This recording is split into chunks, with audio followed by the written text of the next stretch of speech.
What's up, Internet, and a ho happy holidays to you. Welcome back to episode 105 of the PotsCast. It is our last show of the year. It is our Game of the Year discussion. I am so happy to be here with you. Of course, I'm your host, Pete and Bessie, joined as always by my very good friend, Mr. Steven Radford. Hello. Man, this is going to be a fun one. I've been looking forward to this all year. Well, you know, it's the shining beacon of joy that we all need in this year of weirdness. Yeah, right now it's time to look back and just distill an entire year's worth of experiences into about an hour's worth of conversation. Before I started assembling my list, I was like, man, 2020 was a garbage year for video games. And then I was going through my list and I was like, oh no, there's another one. Oh yeah, I really enjoyed that game. And it was really difficult for me to get it down to what I've got it down. Yeah, so, no, I really we'll think that the whole entire that sentiment of like, man, like nothing came out this year is just because you're depressed. That's why you feel that way. It's been a hard year. I think it's because this is my only form of entertainment. Like I haven't been able to go out to the arcade or go play bowling or go play pool or see friends or do anything like that. Yeah. So most of my time's been consumed with consuming content in the house. And it kind of feels like there isn't enough of it because of that. But yeah. I think any other year we would have been like, yeah, this was a fantastic year for games. Yeah, I mean, I still feel that way. Like going through this list, we're going to be doing our top 5, couple honorable mentions, all that stuff. I struggled to narrow it down. Like every year when I make a Game of the Year list, I don't feel super confident about it. Like I'm confident that these are my top 5, but I also feel like the order of them is something that like a few years removed I could be like, what was I thinking? You know, like I've made that mistake before. So I think it was a really strong year and one I'm excited to dive into. But before we do that, let me just quickly tell you guys, where you can find us. Of course, we are the PotsCast. We are LootPots.com's weekly Nintendo/gaming podcast, where every week Steve and I get together and talk about what we're playing, what's going on in the world of games, and read questions from listeners like you. Speaking of which, if you want to get your thoughts read on the air in our Pots... It's the second week in a row where I almost said our PotsCast segment in our MailPot segment. You can, of course, write to me at pete@lootpots.com. Come join our Discord where we've got an always growing community of Pots heads just like you. We're getting together to talk about games, help each other find next-gen consoles, all kinds of good stuff. It's a great little community. We're in there chatting all the time, organizing games to play, all kinds of good stuff. So we hope you'll come be a part of it. We hope you'll come get your thoughts read on the air. The last way in which you can do that is getting in touch over on our social media. We are at LootPots on Twitter and Instagram. Every week on Twitter, we do throw up a thread to get questions from listeners like you. So please come follow us, get in touch, turn on notifications. We don't tweet that often. So great way to keep in touch with everything we have going on and also, maybe get your thoughts read on the air. And then if you want to get a little bit more content from us, of course, you can head over to our YouTube channel where we've got a nice library of video essays, taking deep dives into Nintendo, couple of good, like speculative little things by Pixel. If you want to go check out some of that stuff, there's some great content for you over there. And of course, you can also come find the PotsCast, this show, on our brand new YouTube channel. So if you want to see me and Steve's beautiful faces while we do the show, it's a great way to do so, and we have some exciting new plans for 2021 for that channel to get some new content for you. So if you want to be there at the ground floor, head over there and give us a subscribe, like the video, share it with a friend, subscribe to the channel, turn on notification bells, all that stuff. You know how to YouTube at this point. And then, of course, you can also come join us on our Twitch channel, where every Thursday we've been streaming something. We've been kind of in variety mode lately. We've been kind of doing something new every week. Of course, this Thursday will be Christmas Eve, so we're going to be doing it on Wednesday night, the 23rd, instead. We're going to be streaming Among Us with a couple of our friends in the content space, a couple members of the community. So if you're listening to this on Monday when it drops, you're already too late, but we'll probably do another one soon. So make sure you go follow so that when we do go live, you can come be a part of those fun streams and come chat with us, come hang out with us, come have some fun. Last but not least, and then I promise we can get to the show, patreon.com/LootPots is the best way to help us keep the mics and the lights on. You can get our Patreon exclusive show After Dark, where we will be talking this week about our New Year's resolutions. So if you want to get a little extra content from us, help us keep things rolling here, that's the best way to do it. And we hope you'll head over there and share your support in whatever form you can. All right. So This week's show is going to be a little abnormal. We are not going to be talking about what we're playing this week because we just recorded the show yesterday in our time, and there's no news. So it's all game of the year. It's all your questions. So before we get into our top 5, we're going to jump into the MailPot, answer a couple listener questions, and then we'll get rolling into the real meat and potatoes here, into the real shit that you showed up for. All right, so this first question comes from the Tyler Olson, one of our Patreon supporters, over on the Discord, and he says, just gotta say, loving the YouTube versions of the show. I've been deep diving into video content after going remote with work full time, and this is great. So thank you for that comment, Tyler. We really appreciate you checking it out. Glad you've been enjoying it. I've been glad to get a YouTube version of the show. It's something Steve and I want to do for a long time. So I hope you guys will go check it out, like Tyler did. I feel like we should do something that's just visual that no one else would see. For like Tyler. right now. Yeah, Okay. something like this. That like you'll this. have to go over to YouTube and search for PotsCast. This is a really creepy gif of me, actually. If you just look at it like this, Asobi, somebody gif this out and creep people out with it, okay? That's for you, Tyler. Thanks for the support, brother. All right, this next one comes from Eddie Road Dog, who writes in and says, with all the love that everything Switch has gotten recently with third parties and indies, why hasn't that love translated to first party? When in 2021 will that start? Well, I think that's been a hot topic this year, right? Is like, where is the first party software from Nintendo?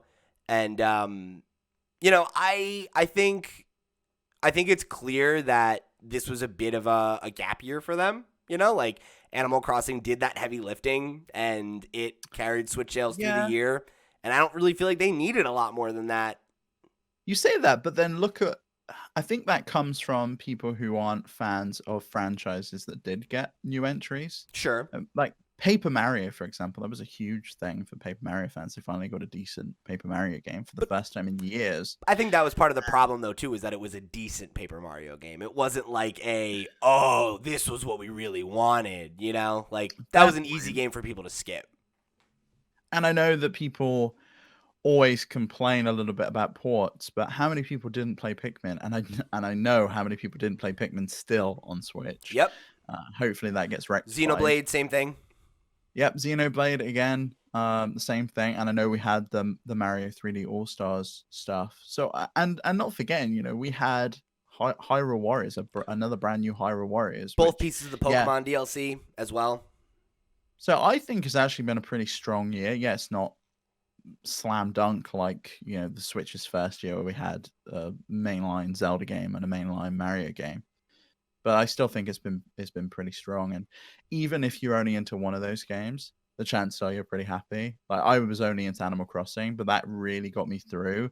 And then indies and games on other consoles and other platforms, like just made 2020 as a whole a really great gaming year for me. Yeah, I would agree with that in general. Like, I would say the two Nintendo games that I got the most into were Animal Crossing and Pikmin, but I had a really great experience with both of those games, and I was satisfied with my time with them.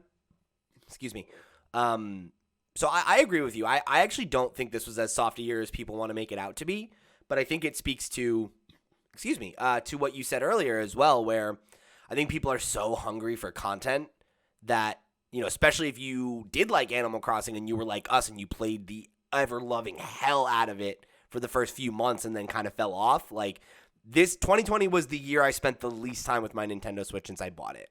So that is significant. Like I get where people are coming from there, but I also think that like when you look at how strong 2017, 2018, and 2019 were for the Switch in terms of like having those heavy hitter software kind of like throughout the year, or at least in the case of 2019, I think it was kind of maybe a little bit like backloaded. Either way, like you've had more standout titles every other year that the Switch was out than this year. And I'm sure that is also contributing to that feeling. I feel like Animal Crossing, for me, blows all of the games we got last year out of the water. And I know Animal Crossing was meant to land last year. Sure. And they pushed it. But yeah, it beats out Luigi's Mansion 3. It beats out Link's Awakening. It definitely, for me, beats out Pokemon Sword and Shield. Mario Maker 2, Fire Emblem 3 Houses. I know those are all huge games. But for me, Animal Crossing is so much more significant than all of them. And it obviously is for Nintendo as well. It's basically become their best-selling game of all time on the Yeah. Switch. But I also think that that's for you, right? And like I would agree with you for the most part. Like I look at Animal Crossing as one of those A-tier franchises. But there are a lot of gamers that don't like Animal Crossing and it doesn't speak to them. And I think even if it did, you could make the argument that maybe Animal Crossing is a bigger game than all of those games, but I don't think it's bigger than all those games combined is the thing, right? And like I'd love to see in terms of sales figures, though. I bet it is at this point. maybe, but like that's almost irrelevant because like if you're a regular Nintendo gamer and you buy multiple games on your Switch every year, you're going to buy one copy of Animal Crossing and you're going to get what you're going to get out of it, right? So like that's kind of I think more the point is that if you're a Switch gamer and like the primary thing that you do is play Nintendo games, then there was less for you this year than there was last year. Like last year, I know Pokemon doesn't speak to you. Pokemon is, one of Nintendo's top 3 best-selling franchises alongside Animal Crossing and Mario. That's significant. Fire Emblem might be more niche, but it's a lot more popular than Xenoblade or, some of the other games that came out this year in that similar tier. And like Link's Awakening is a Zelda title. That's nothing to shake a stick at. Yeah, it was smaller. It's not Breath of the Wild 2, but it was a big game. So it's like those might all be like more B tier titles than A tier titles, but like 5 B tier titles versus 1 A tier title and then a bunch of C tier titles is like, I get where that feeling comes from, even though I might not necessarily agree with it 100%. But I mean, like, I played a lot more Switch last year than I did this year, right? That's a fact. And like, there were so many big games from Nintendo last year. Like, I skipped Luigi's Mansion 3, because I had enough to play. So. Yeah, whereas I got Luigi's Mansion 3 and skipped Fire Emblem, as we all know. Mm-hmm. And you didn't really like have that option this year if you're a Nintendo fan. It was like there was whatever game was out at the moment, and if you liked it, you got it, and if it wasn't for you, it wasn't for you. Yeah, I mean that is totally fair. But I kind of feel that is the same most years, though. I mean,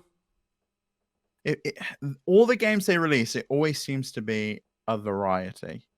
Yeah, even say year one, you might like Breath of the Wild and love 3D Zelda, but you might not massively be interested in Splatoon or interested in a 3D Mario game. So I do think that the Nintendo, because their games are like cater for such a wide variety of players, not everything is going to speak to everyone. Mm-hmm. Like I don't particularly care about Pokemon or Smash Bros, but I know that those are huge franchises for them. I know that the gamers go crazy for them, and every time a new Smash character is announced, it's a huge thing. But I'm not a fighting game person. But I'm not going to say, oh no, this is a crap year because of it. I think a lot of people who say that this is a crap year, it is because none of the games were for them this year. Exactly. Yeah. If you didn't play Animal Crossing, I understand feeling that way. In terms of when it'll start in 2021, I mean, I think I placed my bets on March for Breath of the Wild 2 and a Switch Pro. I feel less and less confident about that as time goes on, but I do think that we'll have a big game from them Q1. That's been the case since the Switch launched. There's been a big game around that time. So between January and March, we're going to see something. What that is remains to be seen, but let's hope it's Zelda. I don't think it's Zelda that earlier in the year at all. It was last time. Why not? I mean, that really, though, was prepped ready for the Wii U. Yeah. Like latter half of 2016, and then they just. And what happens if they launch a Switch Pro now, though? I mean, it's like I'd be happy with that. I'd be very, very happy with that. I also feel like from a business side of things, that would be smart. Because, like, imagine if you launch the Switch Pro while there's still a deficit of Xbox and PlayStation 5s, and everybody wants one, but nobody can get one, and it's like, well, I'll get a Switch Pro. Yeah, but that was the same problem with the Switch. Everyone wanted a Switch, and they couldn't get one. There was a huge deficit of those as well. I can't see that Nintendo is going to be able to meet stock and supply and demand that Sony and Microsoft can. But we'll see. Who's to say? We will see. Who's to say? Maybe they've learned their lesson from the Switch launch. I hope. I think either way, 2021 will be a stronger year. for those who were I think disappointed so. this year. I can imagine there's probably some games that should have launched this year that got shifted. Beginning of every single Nintendo Direct, it's like due to the ongoing global pandemic, some of these release dates will change. Yeah. So I can see that there probably was something in the works this year that got shifted to next year. Yeah, I think you're right. So we had another question from Ed who asked, will a pure indie title ever get a chance for Game of the Year? Hades got nominations and all, but it felt like it wouldn't win. Same with Celeste last year. So I think the thing of it in my mind is that the only way that an indie game can win Game of the Year is when it's generally a softer year. Well, I'm curious though. Like, what are we saying? Game of the Year? Are we saying the Game Awards is the definitive Game of the Year? Because there's been tons of publications like Polygon and IGN have named Hades their Game of the Year. Yeah, so I that's how I'm taking it, right? Because Ed says it got nominations, but it felt like it wouldn't win, and I think he must mean the Game Awards, because otherwise, to your point, right? It's happened before, so it doesn't matter. For what it's worth, an indie game has won Game of the Year before. The Walking Dead in 2012 won Game of the Year from the Game Awards. So it can happen for sure. I just don't. I don't know. I think you have a tough time of winning the Game of the Year as an indie game, because a lot of, we've talked about like what the criteria are for Game of the Year through the Game Awards, right? And it's about games that are like really pushing the envelope and innovating and, succeed on all these different levels and blah, blah, blah, blah, blah. And I think like a lot of the most innovative indie games don't, I don't mean this to be pointed in any way. So like, this isn't supposed to come off as disrespectful at all. I think a lot of indie games succeed because they really commit to doing one thing really well. And I think that can be a tough time for Game of the Year sometimes. Because like I think it is generally like looking at like this broader, like what game achieved across the board, what game splashed and made an impact in that way, I don't know, your mileage may vary, because I think there's a lot of gamers who have the attitude that it's like ridiculous that big bloated AAA games win every year and that they're not innovative and that indies are the real innovators. And, until there's a more significant portion of voting blocks that feel that way, like, I think it's an uphill battle every year. Even getting the nomination for Game of the Year as an indie game, I think is huge. Because in a year with a lot of big AAA games that succeed, it's really easy to get squeezed out. Like the fact that Hades was on this list speaks to its quality, Yeah, I mean, and Celeste last year, I feel like we had similar conversations last year, as Ed pointed out. I mean, I don't know. I don't know that it will ever win. Like something like this will ever win at the Game Awards. And I do agree with you that, say, you look at these two games, Hades and Celeste, for example, both of those honed in on one specific, I think it's really the gameplay aspect that those two really hit. That's what feels great about Celeste. Yes, there's fantastic stories in both. And score. Yeah, but it's not like The Last of Us, which I think you read out the criteria when we were doing the Game Awards 2 or 3 weeks ago episode, and it was something like it really pushes the envelope, it does this, that, and the other, etc., etc. And it is difficult for a smaller team with limited resources and limited time, I think, to ever hit that. But having said that, I would like to see it. The number of publications marking Hades as their Game of the Year, I don't think there's any reason it wouldn't happen. If these people, like, presumably the people that marked IGN's Game of the Year as Hades also voted in the Game Awards for Hades. Yep, they probably did. I can only imagine. Yeah, right. I also think that one of the other relevant things to consider about like how games get awarded Game of the Year, right, is like not everybody who votes probably plays every game that comes out in a year. right? So like when IGN, for example, right, because we were using them as their example, chooses a representative to vote, like that person is probably more likely to have played The Last of Us and I don't know what else was Ghost on? of Final Tsushima. Fantasy and Ghost of Tsushima, whatever, right? Than Hades. In the same way that like there are plenty of games that like are that are looked at like as some of the best games of all time that were like not nominated for Game of the Year or didn't make the Game Awards radar because of when they came out or like the fact that they didn't get a ton of attention when they first came out. There's a lot of things that you have to like do to even be in that conversation, because like if Hades came out in like March, would it have been on the Game of the Year list? I wouldn't say that it would have deserved it any less, but it would have been a lot less fresh in everybody's mind. And that is also a contributing factor, is that Hades was like still going through its moment. Well, yeah, I mean, look at, say, Jedi Fallen Order. It came out last December, so it didn't qualify last year. Yeah. And I think a lot of people, that game was critically acclaimed. It was the first decent single-player Star Wars game, well, great single-player Star Wars game in many, many years. Yeah. Fantastic gameplay, feels great story. And it wasn't nominated probably because it was so distant in everyone's mind because they didn't even play it in 2020. It was played it the year prior. Yeah. Yeah. Yeah. I mean, then that's definitely a factor. It has to be. So yeah, is it possible? Yes. I think it's just tough.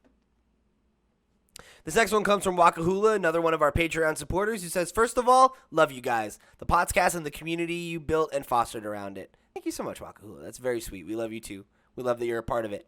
Second, if the Switch was a Pokemon, what would its special ability be? That's a good question. See, I was thinking about this, and I don't know if it's even possible because, I'm not a huge Pokemon fan. But is it possible to like change the type of Pokemon you are? To go from. Fun fact: it is for certain Pokemon, and that was actually the first thing that came to mind for me. Is so in Gen 8, the most recent batch Sword and Shield, there was a Pokemon called Morpeko, who is a electric / dark type, but it switches its type based on which form it's in. So it has an ability called Hunger Switch. So when it's in like the not hungry mode, it's electric. When it's in the hungry mode, it looks all angry and it turns into a dark type. So I think it would be something like that. That's like the natural thing, isn't it? Docked and undocked. It depends on how it is. Yeah. And what I would do is rather than have it switch types, I think I would have it switch stats. So I think what I would do is I would have it be like when it's in docked mode, it's defensive. So its defense stats are really high. And maybe you make like its attack and speed low. And then when you switch it into handheld mode, its defenses go way down, but its special attack, and speed go up. Yeah. Move it around and stuff, yeah, and like maybe you have like a move because that's another Pokemon that does that is Mioletta.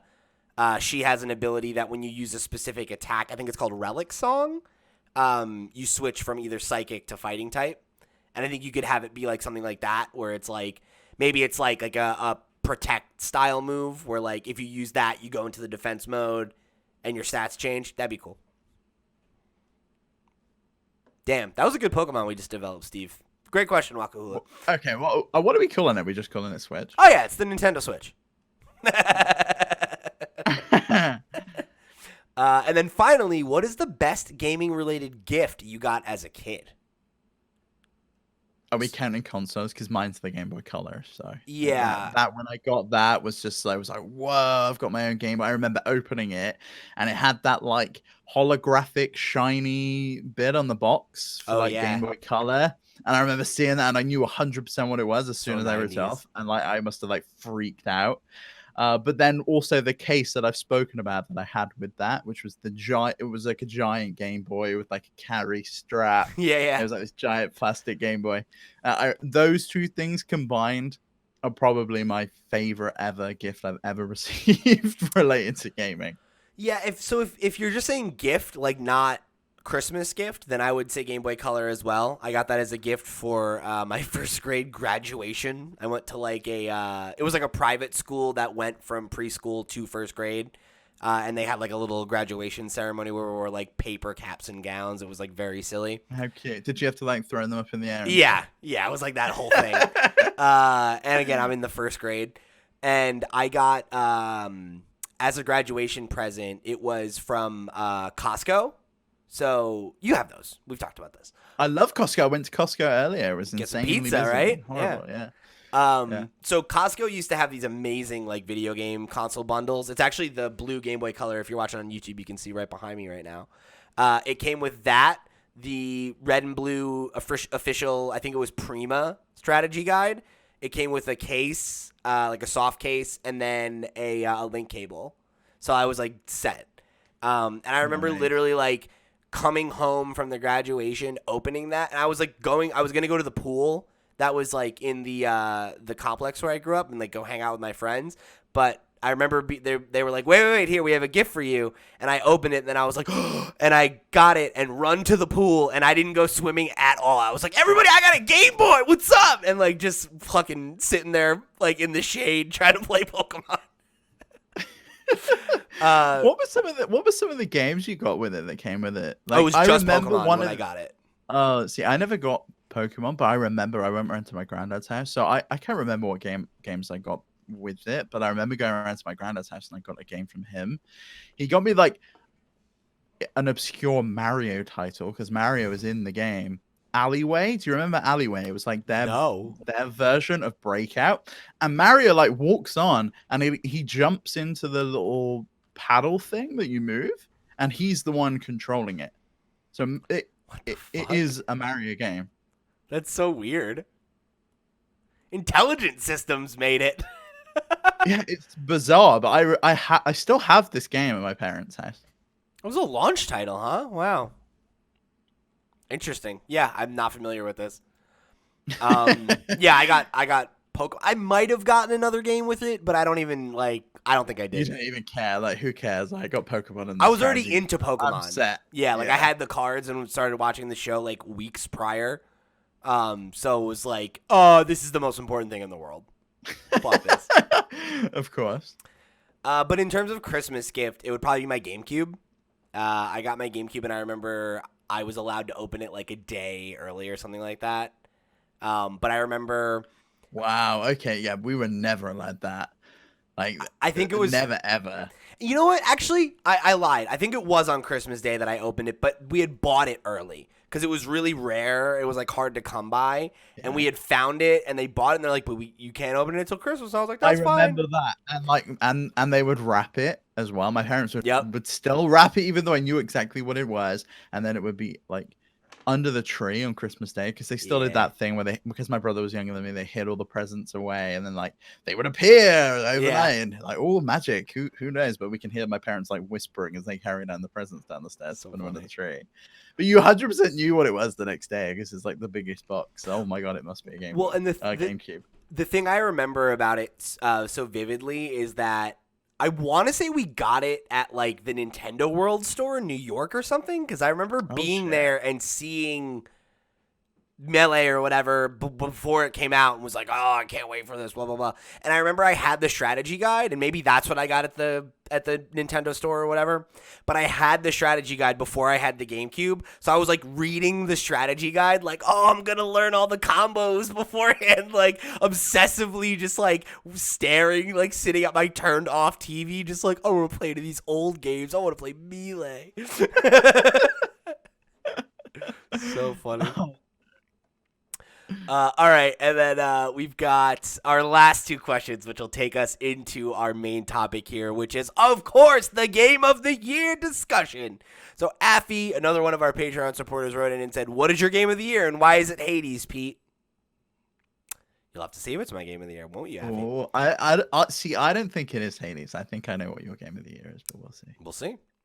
And then Affy also said Pokemon 25th anniversary is in February, so I'm looking forward to that. Me too. I hope they celebrate it in a good way. I really liked what they did for the 20th anniversary, so let's hope it's a good one. expect some cool Pokemon content from me. That'll happen at some point. And then Doc said, "What is your game of the year and why is it Cyberpunk?" Okay, right. Can joke, I just buddy. ask a question? Is that on any of your lists? Is it on or even made it onto honorable mentions? I won't spoil it for you. Are you kidding me? Okay. You think I'm just gonna It's- I'm just gonna. We're about to go into the segment. You think I'm just gonna tell you what's on? No.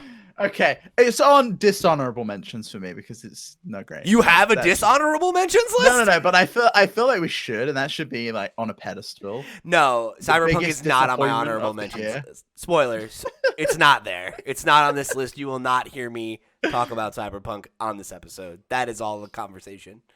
We almost made it a whole episode, Doc. Almost a whole episode with no Cyberpunk talk. But it's okay. It's not there.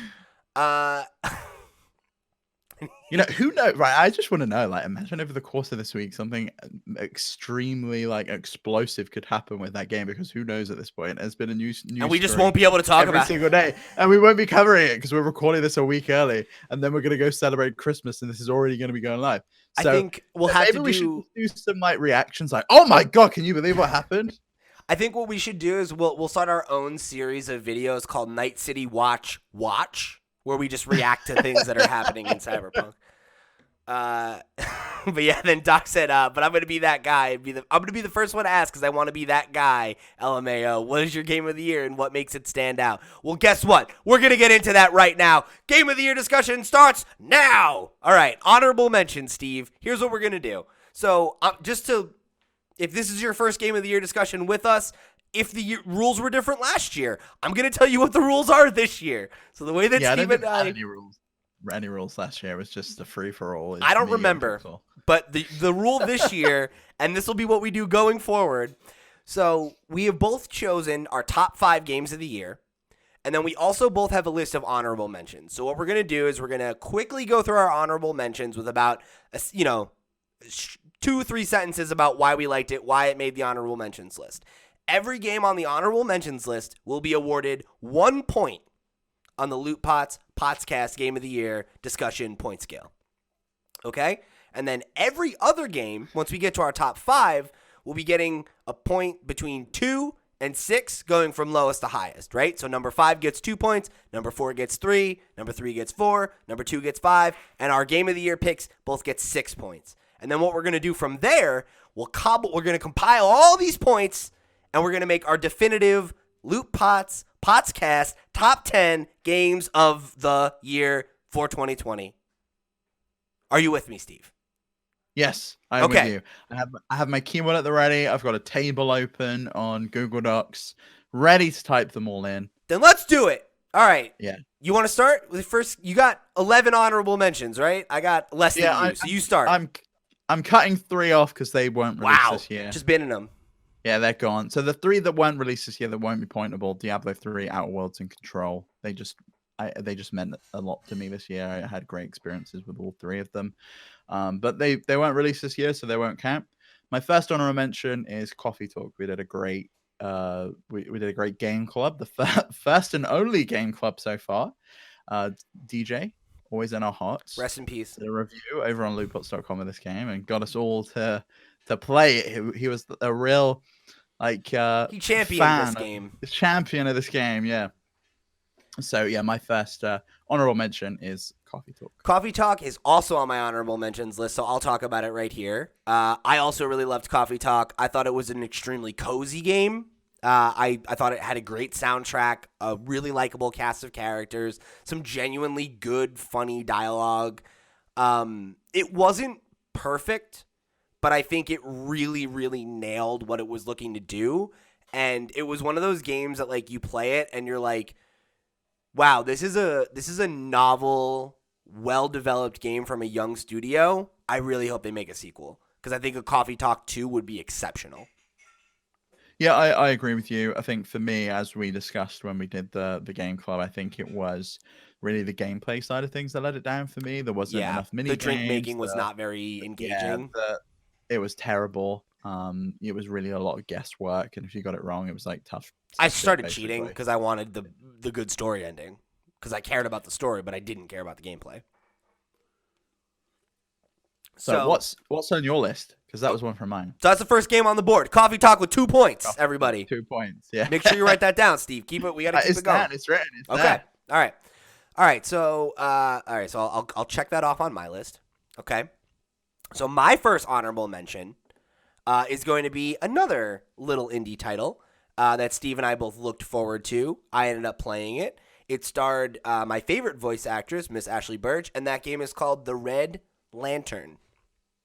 So, if you're not familiar, if you're a regular listener, you heard us talk about Red Lantern quite a bit. It originally got debuted at an Indie World showcase. It was the game where you were Ashley Birch's character is somebody trying to move to Alaska and train for the Iditarod and like survive in the wilderness, and it's like kind of a roguelite, choose your own adventure type game where like you have, I think it's like over 100 unique interactions that can happen in the world, and it's about you kind of like doing runs and gaining more abilities and items and stuff so that you can survive and get a little bit further each time.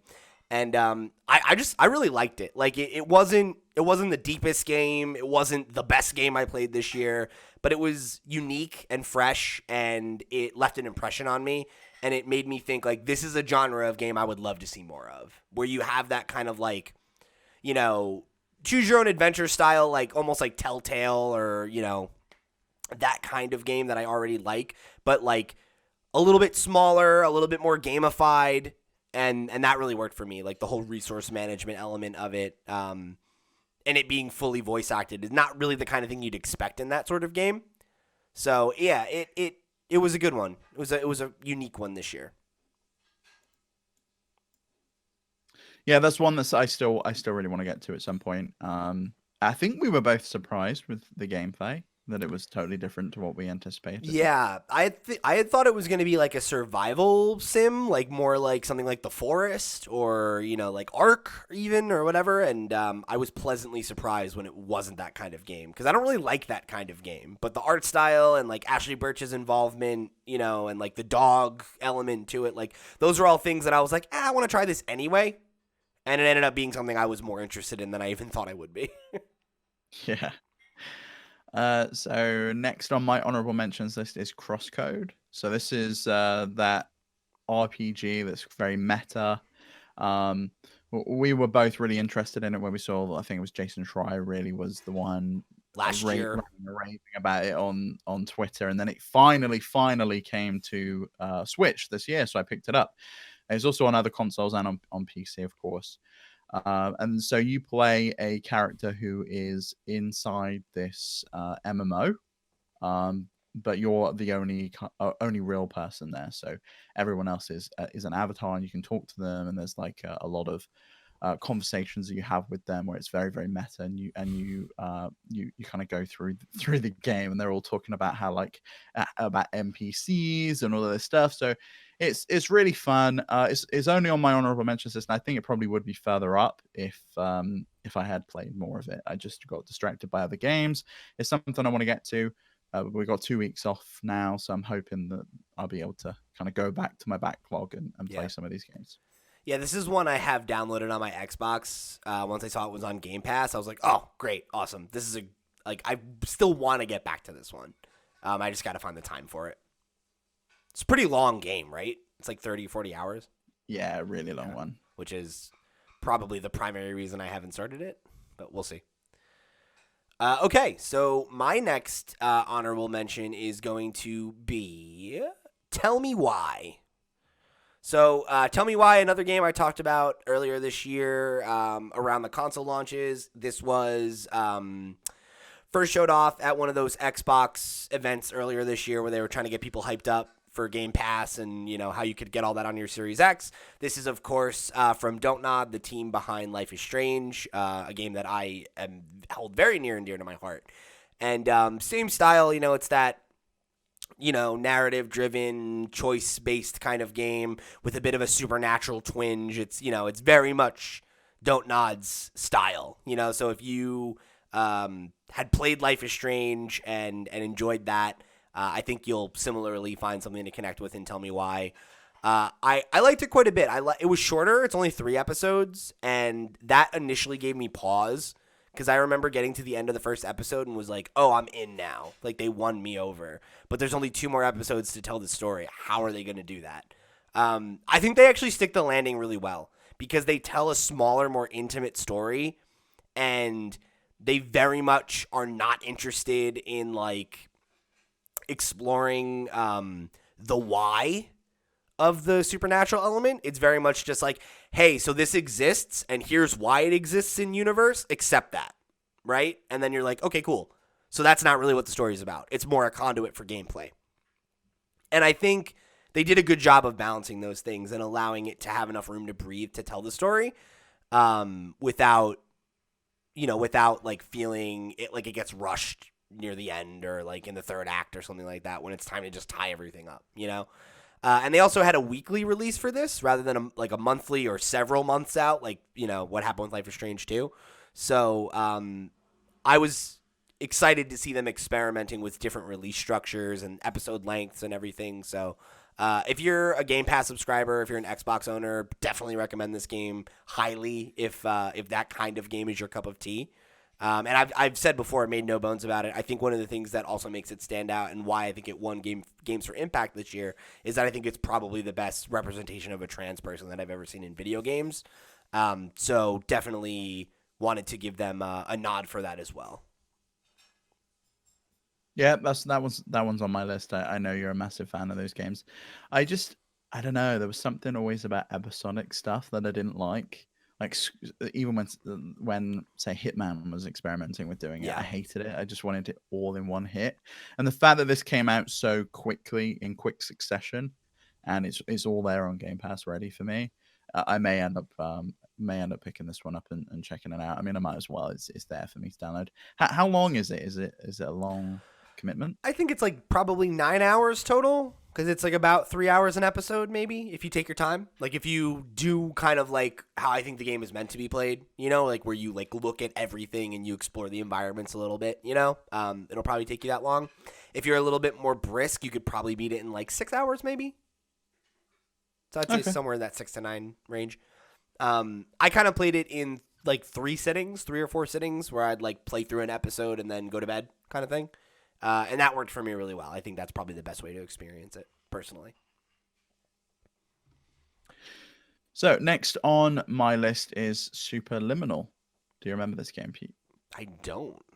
So this is the environmental puzzler where you pick objects up, and the closer or further away you get, it expands how big that object gets.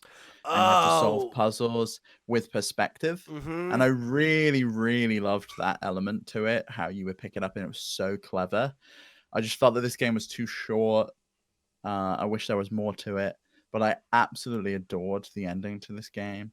It's an experience I think everyone should, if everyone who likes environmental puzzlers should go and pick this game up. If you're into things like Portal or The Witness or the Talos Principle, pick up Superliminal because I think you'll really have a good time with it. This was the one that looked like the Infinite Staircase painting, right? It had that kind of style to it. Yeah. Yeah. Visually, I thought that looked really cool, but environmental puzzlers are like not really my thing. Yeah, that's fair. But it seems cool. Okay, next for me is going to be Tony Hawk's Pro Skater 1 and 2 remastered. Okay, didn't expect that. I don't know why I didn't expect that one to make it to your list, but I really should have because it's Tony Hawk. Yeah, for an honorable mention, like this game is exactly what it needed to be. My one complaint with it is that I wish it had sold better because I'm worried that this might be the end of the road because of the games that I care about, like this is the set that I care about the least is 1 and 2. Because I really got more into the like I played 2, but it was a thing I played at other people's house. 3, I'm a little bit closer to. It's more like 4 and Underground were really my thing. Like Underground is my favorite. I just want Underground. That's what I want. So good. Yeah, so like I really want them to make like a 3 and 4 like DLC pack for this game, and then like actually just make Underground. And if that's all we got ever again, I'd be chill with that. I hope we do. But talking about this game, I think this was like exactly what it needed to be. It feels like Tony Hawk, and that's the most important thing in those games is the feel. And they got that right. They got most of the original soundtrack back, and then they added new songs that are good and like feel appropriate. So, I mean, I don't really feel like there's a lot they could have done better. Like it nailed exactly what it needed to nail, and for me, it was like not only a really welcome like kind of trip down memory lane, but it was also when it came out, it was like kind of a much needed palate cleanser. You know, I was like coming off of a lot of big meaty games, and like being able to just kind of jump in and play Tony Hawk for like 2 weeks and like do my high score chasing and all that kind of stuff was like a summer experience I really cherished this year. Yeah, that was probably Jeff Keighley's biggest announcement at his Summer of Fun or whatever it was called. Summer Games Mess. Yeah, I remember Tony Hawk being there and it being like super hype. I never picked this game up. I was never a massive fan of the Tony Hawk's games. I just really, really loved Tony Hawk's Underground. I don't know why, with all the weird like the RPG stuff. That was why, like the story of it. Yeah, it was great. I loved it. Next for me is Spiritfarer. Have you picked this one up yet? No, it's another game I have downloaded on my Xbox from Game Pass, and I'm like, I'll play this eventually. Yeah, so I really enjoyed this game. It's like that slice of life, but with a cool twist that you're on this boat, and you're the one that is like the gatekeeper to the underworld, and so you're getting all of these spirits who happen to be all relations to you, and they're coming onto your boat. You complete quests for them, you feed them, you make sure they're okay. You harvest fruit and vegetables from your garden. You can upgrade your ship. And then when you've completed their quests and their stories, they kind of move on. They move on to the afterlife, and you kind of keep doing that cycle. Again, this is one I haven't finished. I think maybe if I had played a little bit more, I may have got a bit more love for it. But I did really enjoy my time with it. It absolutely looks stunning. It looks like a graphic novel, like a moving graphic novel. That's the only way I can really art style describe is it. very, very pretty. It's so pretty. And if you're into those slice of lifestyle games, as Pete said, this is on Game Pass. So if you do have Game Pass, it's worth picking up there and seeing if you like it. If not, I would definitely recommend it on Switch. And I think it's on sale at the moment as part of that Christmas sale that they've got going on in Nice. Europe. Very nice. All right. My next honorable mention is going to be Pikmin 3 Deluxe. So Pikmin 3 Deluxe, it is the definitive edition of this game. It's got a bunch of, pretty meaningful added content. Like the multiplayer mode and everything is cool. That was one of the more significant new additions. Not really something I've experienced, so I can't speak to that too much. But the ability to like have drop in, drop out couch co-op gameplay was something that I thought was a really good move, especially for a game that features 3 main characters, and I think is really a game that is like probably even better experienced with someone else. That said, I do think the most significant thing is that like they added the story like prologue and epilogue that star Olimar and Louis, and it's like, basically a whole new campaign, which is really cool. So there's a lot of content there, and I think like, let's be real, like how many of you owned a Wii U, and how many of you that owned a Wii U bought Pikmin 3? Not that many. So you probably missed it. So if you've never played Pikmin before, I think it's maybe not the most accessible one because it has this extra layer of like there being 3 characters, and it kind of asks a little bit more of you from like the micromanagey like RTS side of things. But like if you like puzzles, if you like RTS games, like I think Pikmin is a really, really fun and unique take on that genre. And as someone who does like that genre but is like probably more a casual fan of it, Pikmin really scratches an itch for me, and I've been a fan of the franchise since the original. I had missed Pikmin 3 on Wii U because it came out when I was a pretty poor college student, and it was just one of those games I made the choice not to grab at the time and never got around to it. So for me, it was a brand new experience, and one that again came just right at the right time. I think for a lot of people, it kind of got lost in the shuffle between last gen and next gen, but I was kind of, again, coming off of a game, I don't even remember, it might have been when I beat Persona, and I was kind of like waiting for the next gen, and I needed something, and Pikmin was like right there for me, and I had a great time with it. It was the game I spent the most time on my Switch with this year that wasn't Animal Crossing. And in ultra spicy mode, right? Yeah, oh yeah, in ultra spicy mode. You kidding me? You gotta go hard, man. So next on my list, and you may want to exclude this. I'm not 100% sure how you feel of it. What? Super Mario 3D All Stars. Oh, that's fine. Collection. You can give that an honorable mention. So I enjoyed this. I skipped over, as we said, I skipped Mario 64. I went back and played that game. For me, that camera is too jank. It feels old and dated to me now. Just that control scheme, I can't play it. But I had an absolute blast with Mario Sunshine.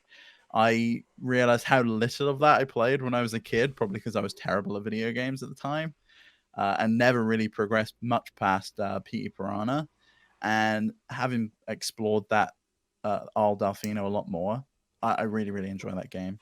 And the same for Galaxy, seeing that in 1080p at 60 frames a second.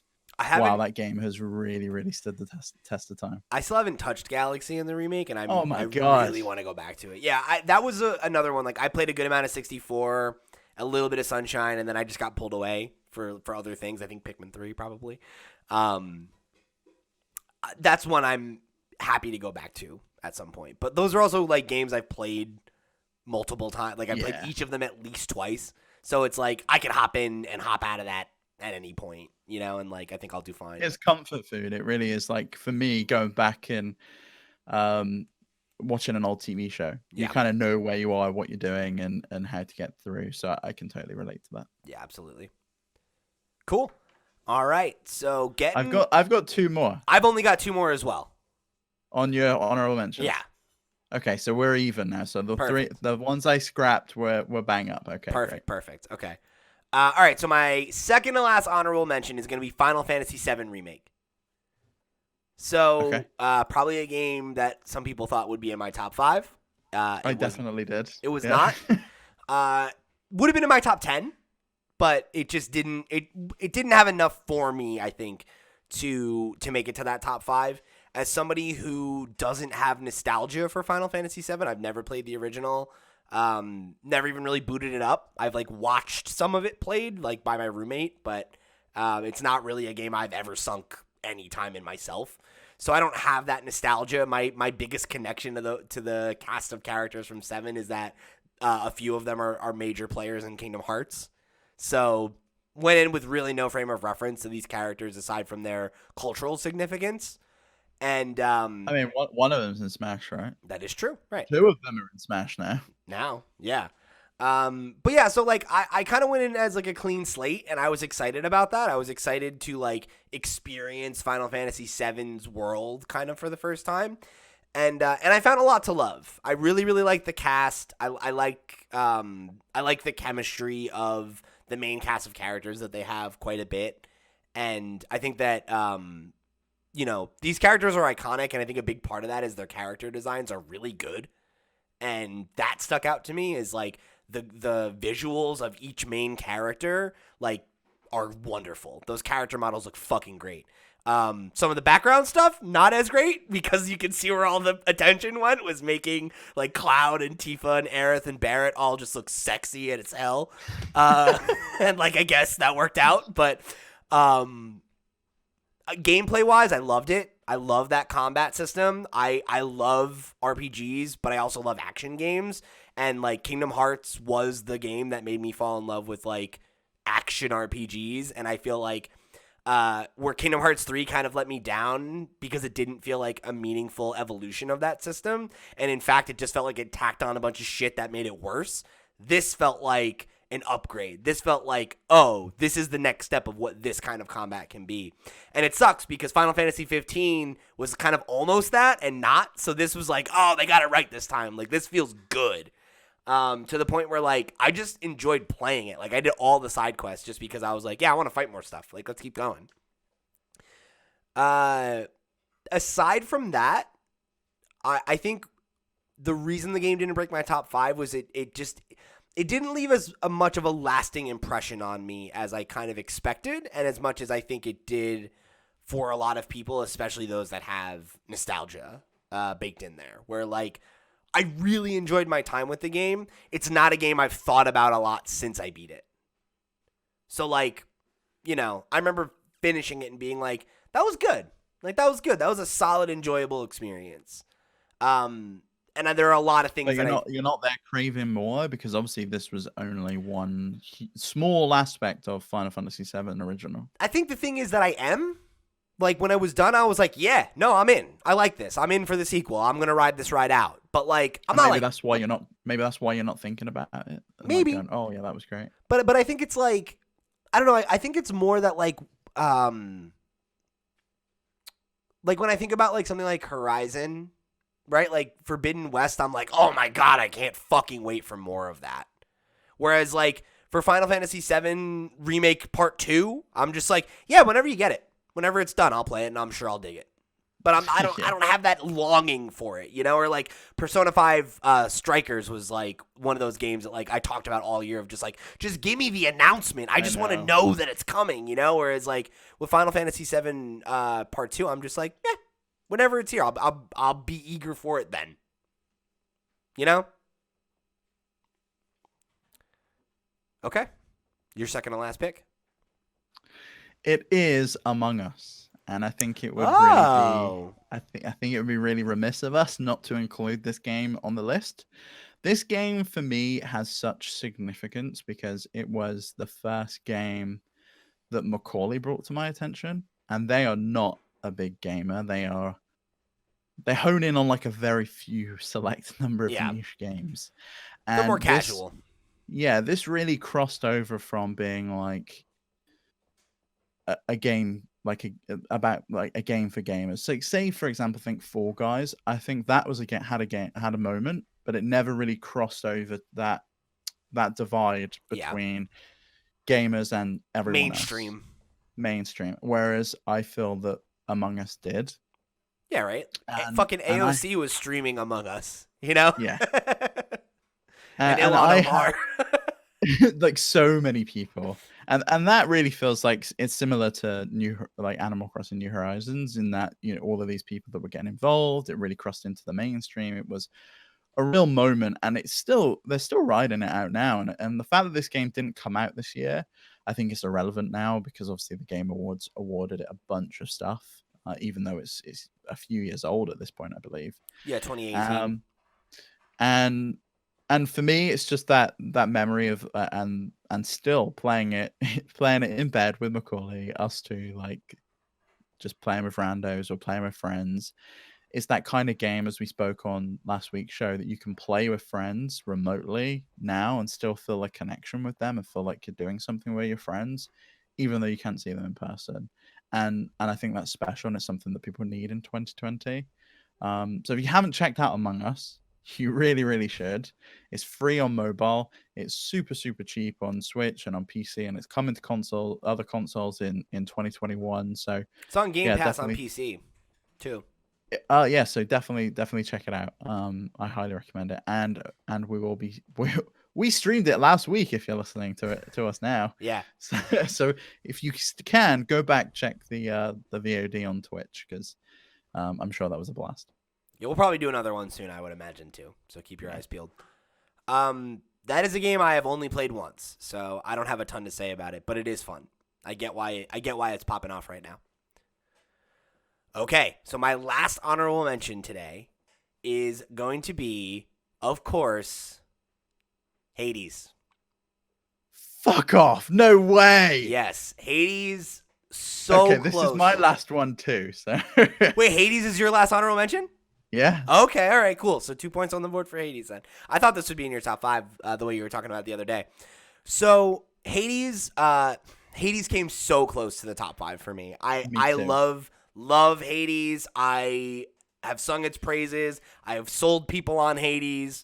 I think Hades is a really special game.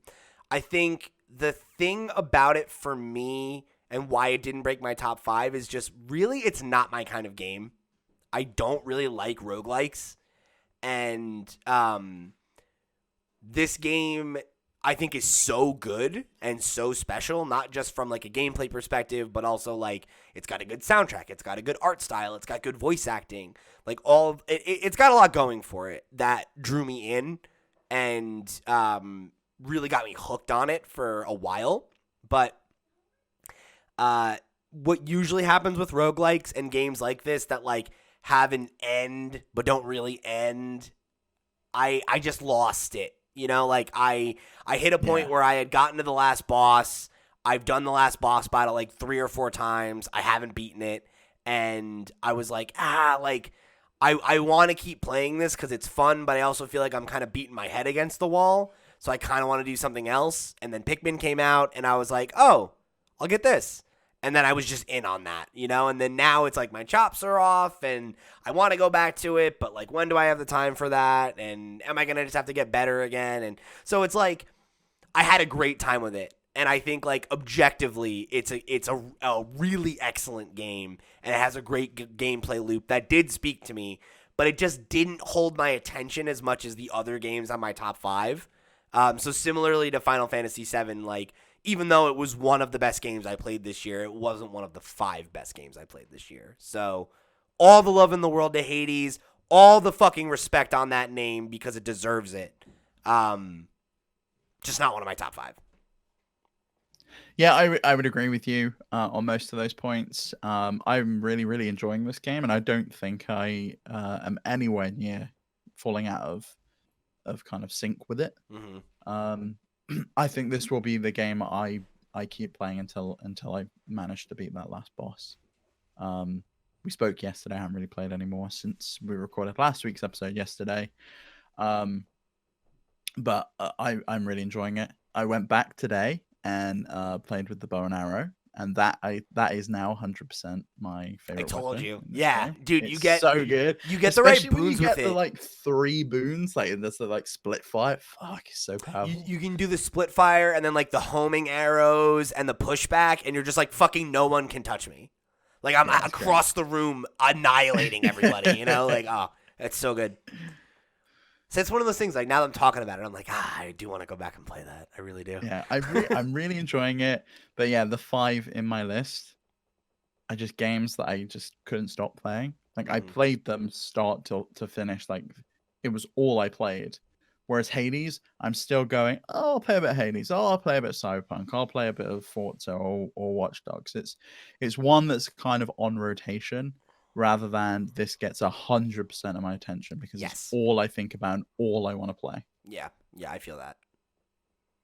I think for me, it was that the moment of it being that game for me, the game was so short that I'm like, it's just like just below my top 5. Yeah. Okay. So that's it. We're in the top 5s now. So 2 games on that list, Coffee Talk and Hades, have both gotten 2 points. Every other game's at 1 right now. Correct? Yes. Correct. All right. So let's get into the 5s. So the 5th one is going to score 2 points, right? 2 points. And then we're going to go 2, 3, 4, all the way up to 6 points. Yeah, and we'll do your 5, my 5, your 4, my 4. Okay. My 5 first. Yes. My 5 is Hypnospace Outlaw. So I have been telling everyone I can think of to play this game. I adore this game. It reminds me so much of the early 2000s and internet, and I have such nostalgia for that.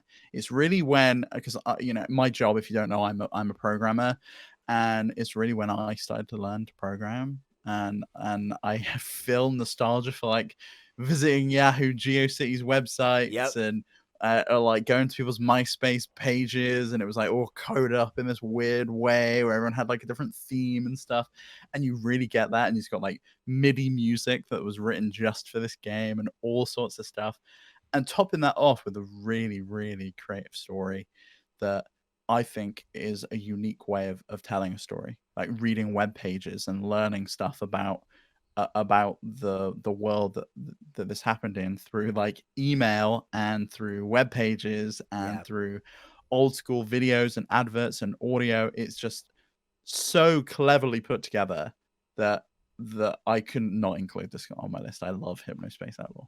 That's awesome. I figured that would be in your top 5. I thought you would. Nice. That's one I definitely has been on my radar since we first saw it, and like your praise of it has like kind of kept it top of mind. I'm just kind of like waiting for the opportunity, I guess, and like it's on Game Pass, so I should give that one a shot. Okay, my number 5 is going to be the PlayStation 5 launch title, Spider-Man Miles Morales. Oh, okay. I thought you were going with the other PlayStation 5 launch title, Astro's Playroom. Bug Snacks.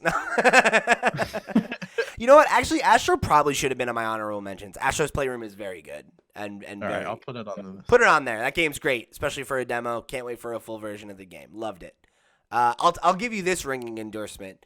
My fiance, Sarah, has said that historically she doesn't like platformers.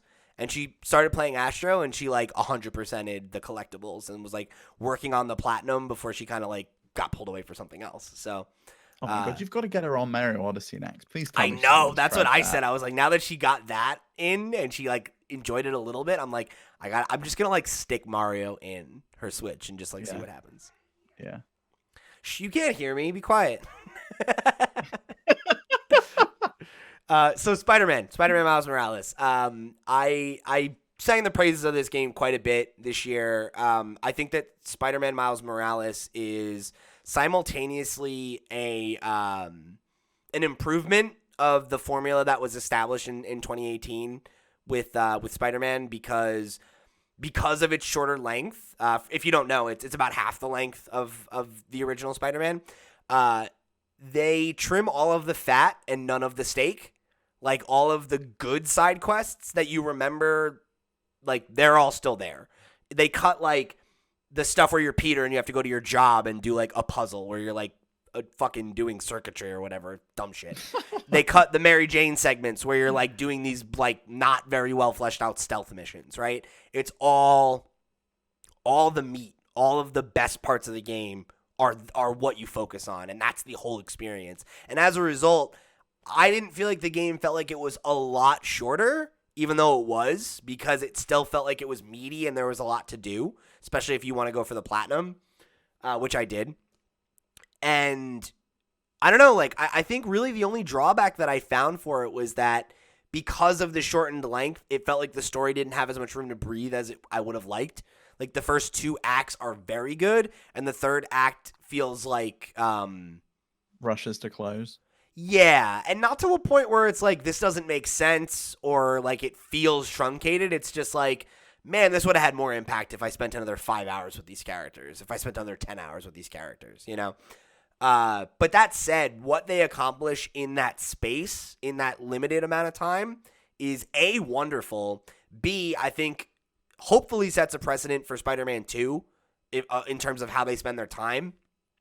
But C, I think it also really like proves to me that this formula for AAA game development is something I really want to see more of. We saw it last gen with Uncharted Lost Legacy, and I think a less popular and less well-known game, Dishonored's Death of the Outsider, which are basically like, hey, let's take the engine and the assets and, you know, everything from this AAA game that we took 3 to fucking 5 years or whatever, however long, you know, your game was in development. Take that engine and those assets and build a smaller, you know, 0.5 type experience game that stands on its own, that you sell for like $20 cheaper, and it's all of the same, you know, it's the same game you love, but tighter, but with that trimmed, with a more succinct storyline, with side characters maybe in the case of Uncharted. Like, I think that's brilliant because A, it gets, you know, I love that kind of game, and if it's in a franchise that I like and I can get, you know, essentially an entire other game in like a 2-year turnaround like we got with Miles, that's super, I love that as a consumer. Also, though, I think it makes like, it takes some of the pressure off of AAA development in my mind, right? Because like, they haven't got to like rake back a ton of the costs or figure out how can we cram some DLC in here that might not necessarily fit. You can just do another succinct game that accompanies it, which I really liked, and I loved it when they did it with Uncharted Lost Legacy. It was great. It was great. Yeah, I mean, I've enjoyed every game of this style. that's come out that I've played anyway, right? Those three examples. Did you play? They did it with Dishonored as well, didn't they? Yeah, that was what I Like, said. The Death of the Outsider. yeah. I like that a lot. I thought that was a really solid game. So yeah, for me, like, that's a super attractive model of like, give me a cheaper, shorter game in the interim. Because now it's like I look at myself as just through the lens of Spider-Man, right? Like, I got Spider-Man 2018 when all the DLC was done. I played that in 2019. I played Miles in 2020. They have Ratchet and Clank coming out next year. And then you got to imagine Spider-Man 2 is probably not too far after that. So it's like Insomniac's basically put out a game's worth of content for me to play every year for the last 4 years in two franchises I really like. And they didn't have to like recreate everything from the ground up. It seems really smart to me. And I hope other developers take that example and see that like this is a really viable option. And I think especially in the generation that we're in now where, you know, we've talked a lot about how games are getting more expensive. Like, if you buy Miles Morales without the remaster attached to it, it's only $50. So, like, that's great that you could get a AAA experience for a cheaper cost if they commit to this model as well. I presume it's even cheaper on PS4, right? I think it's $40 on PS4. Yeah. Yeah, I was gonna say because it's 20 off the like normal retail price on those consoles. So that to me is like a win-win. It's great for consumers. It feels like it's good for the developers. And it also feels like a great way to like work out kinks in between major entries where it's like, look at all the things they learned from Miles that they can apply to Spider-Man 2 and get an additional opportunity for like fan feedback of like, oh, we liked this change. We didn't like this, you know, like. Yeah. Like Peter's new face, for example. Good to play with that. Yeah. Worked fine. It didn't bother me. So yeah, I loved Miles Morales. I had a great time with it. I platinumed it, which means I had to play it 2 times in a row. Didn't mind it. Yeah, I saw Max complaining about that on Twitter. That it was like he was annoyed that he had to play it twice. I usually don't like that, but I liked the game enough that I was like, I'll skip the cutscenes. It's fine. So Spider-Man Miles Morales takes my number 5 spot. 2 points on the board. Ooh, so my number 4 is Carrion. So I had an number 4 absolute blast with Carrion.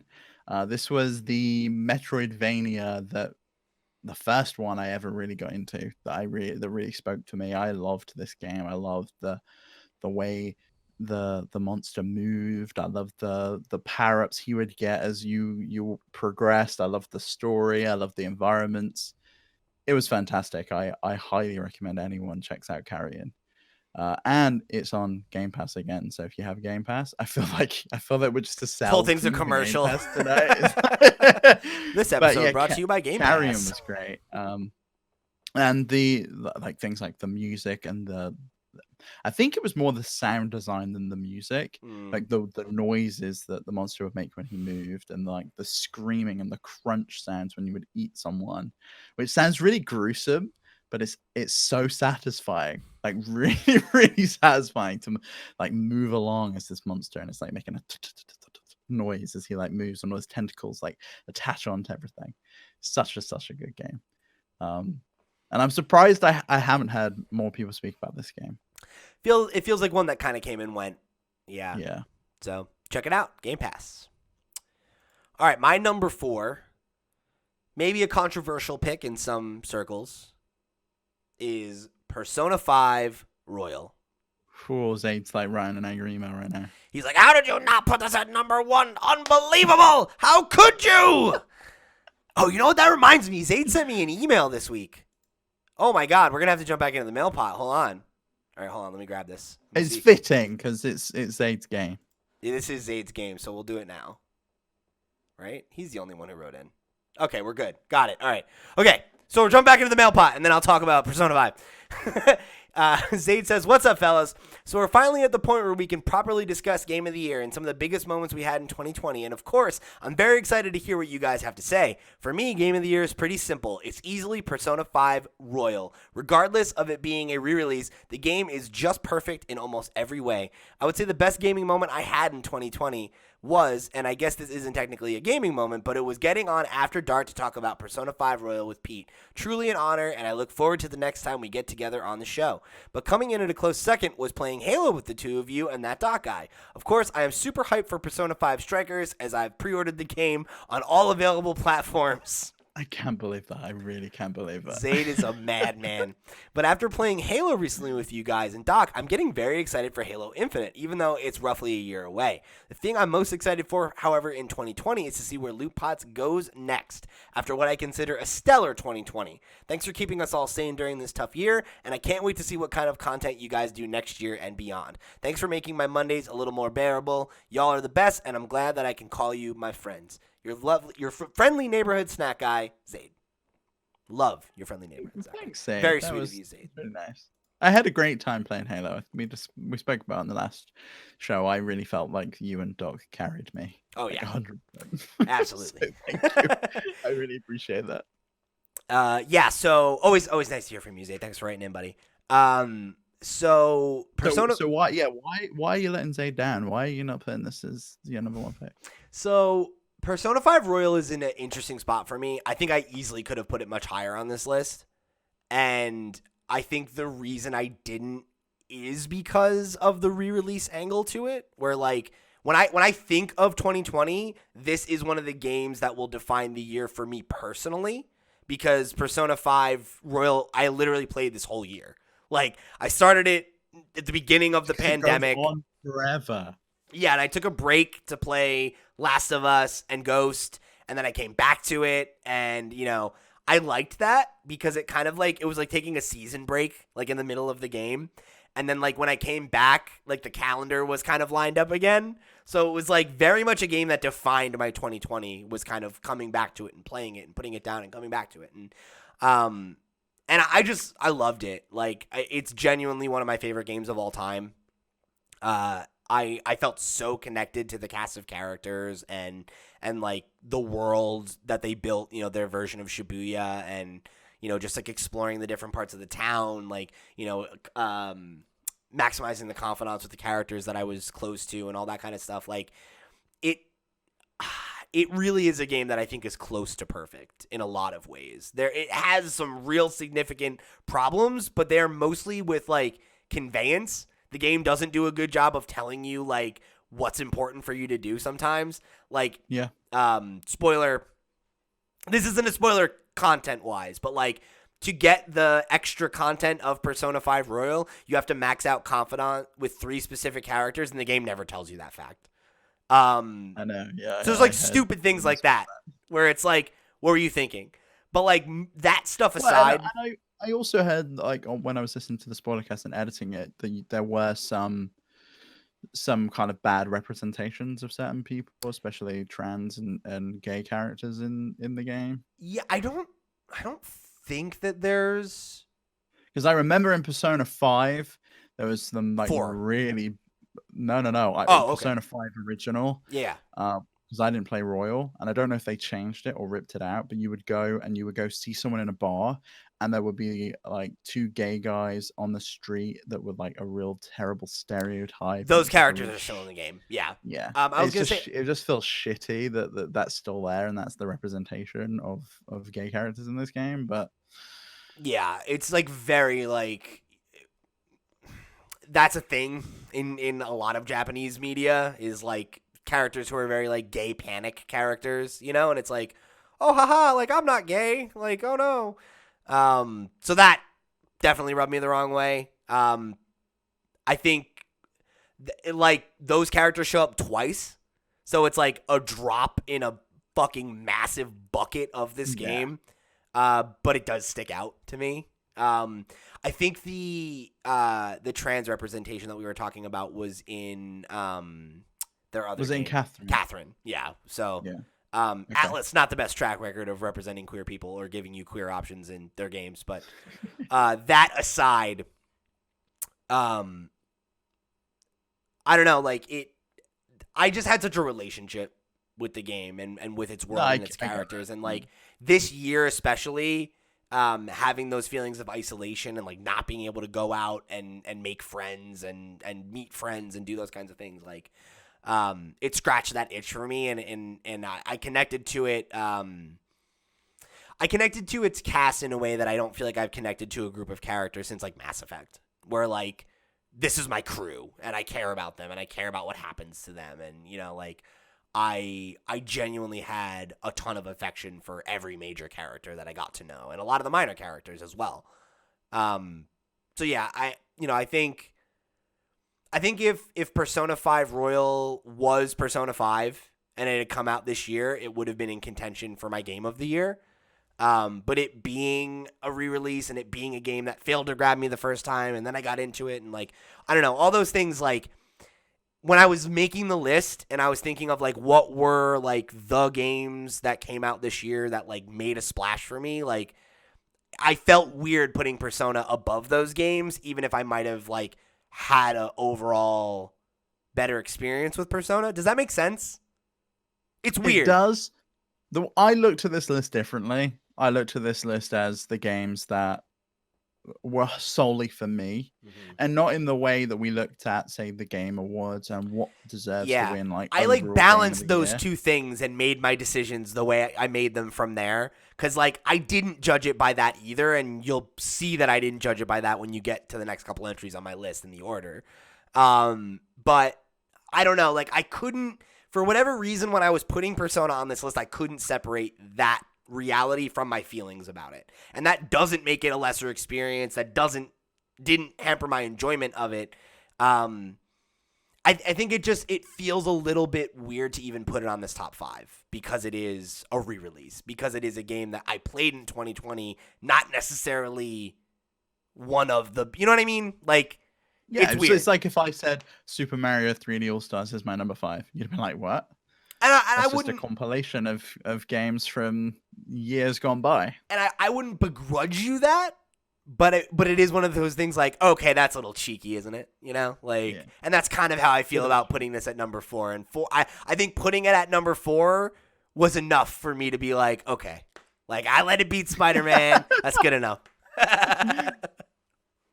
Fair enough. Nothing but love for it, though. Again, one of my all-time favorite games. I would say it's probably my favorite game in the genre. It's probably my favorite JRPG of all time now, edging out Fire Emblem. So, Wow. yeah. And I love Three Houses. You know this. So I do know that. Yeah. But yeah, like I've like legitimately been considering getting a Persona 5 tattoo. Like that's where I'm at with this game. No way. What would you get? I kind of want to get the Phantom Thieves logo. I was gonna say the like the thing they do when they send out The calling card.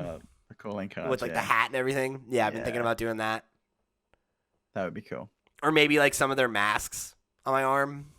I don't know. Has Sarah played this? Because obviously she's a huge Fire Emblem fan as well. She hasn't, and I think she really would have loved it, but she watched me play it. So she's kind of like, I feel like I got the experience, like, yeah. And it's super long too, so it's like to play it when you know where everything's gonna go. It's like, eh. Let her play Persona 4 Golden instead. Yeah, and I'll watch her play that. So you're you're number 3. My number 3, yeah, is Good Job. So this wow, okay. This is a Nintendo game. So this I like the dichotomy of our list. How yours has been exclusively indies and mine has been exclusively AAA games. Yeah, I guess this is an indie, but it was published by Nintendo, and they kind of made it seem like they developed it. As with other Nintendo published games like Snipper Clips, they never really announced the developer. So I had to go and find out who it was when I was interested. It's a small Swedish studio. I can't remember the name. But this game's fantastic. So I highly recommend you actually, after you've listened to this, go over to the Fanatics 4 channel and watch the video that should now be live, where me and Pete will both feature in it, talking about our favorite Nintendo published game of 2020. Now, while this isn't my favorite Nintendo published game of 2020, it is very, very high up the list. They needed someone to talk about it, so that's why he talked about it. Yeah. It's the same reason why I talked about Pikmin 3. This game's so fun. It's, again, kind of an environmental puzzler, but it's goofy. Kind of reminds me of the cooking one. What's the cooking game called? The kind of co-op cooking game. Overcooked. And that is goofy. It's fun. You play the character whose dad runs the company, and he's like giving you a job because he needs you need something to do, and you get tasked with doing like really mundane tasks, like round up all the people and bring them over to this specific section, but they don't want to do it. So you have to like drag them on their office chairs or fling them across the room using power cables from photocopiers, smash windows, smash walls. It's absolutely hilarious game when you play it with someone else. I played this exclusively co-op with Macaulay, and we had an absolute blast with it. We finished this in a week. We played it every single night. We stopped like watching what we were watching at the time. We just got, let's play some good job. And we would just play a level. We went back. We got all of the collectibles. So each level has collectibles of like clothing that you can get. We got them on every single level. We loved this game. This game is fantastic. I highly recommend you pick this game up if you are looking for a couch co-op game over the Christmas break. It's so fun. Like really, really fun. And even if you don't want to play it co-op, it's still fun. But when you play co-op, they kind of change some of the puzzles a little bit, that they can only be completed with 2 people. Like someone needs to open a door for you or move a lift while you're moving. And there's so many different elements that get added as the game progresses. Like there's forklifts that get added. There's like laser beams where you need to like have mirrors and move them in order to complete the puzzles. But you can also just complete some of the puzzles by just smashing the place. Just like completely destroy it, smash walls, do whatever you want. Nice. And the game just lets you. It's completely destructible environments. And yeah, this game 100% deserves to be in my number 3 position. Very nice. All right. So my number 3 is The Last of Us Part 2. What? Surprisingly low on the list, I know. Yeah. So this is where you get into I think the top 3 games on my list are all like very, very high quality. Yeah. And I got into the like, what did I have the most fun with at this point? So The Last of Us Part 2, I said this. I'm just going to say that this is my number 2. Okay. So I'm going to award this 9 points. Okay, cool. Well, because that would be your next one anyway. So we'll just get through both of them now. Right. Okay. So for me with The Last of Us Part 2, we talked about this, I think, on the episode after the Game Awards. I think that that it deserved to win Game of the Year. And I think if we were judging Game of the Year in the same way that that it is judged by the Game Awards, it would also be the game I would vote for. Because I think the list of games for Game of the Year this year was very strong. And I think there's a case to be made for most of the games on that list. But I think when I think about what is the game this year that pushed the envelope the most, it's The Last of Us Part 2, and it's not even close. The other games on my list that are above it are games I think I had overall better time with. They meant more to me in 2020 because of the pandemic and the experience that I had and the catharsis that was associated and all these things. With The Last of Us Part 2, it was like this game was so compelling that I was able to play it even though it was not the game for the time, right?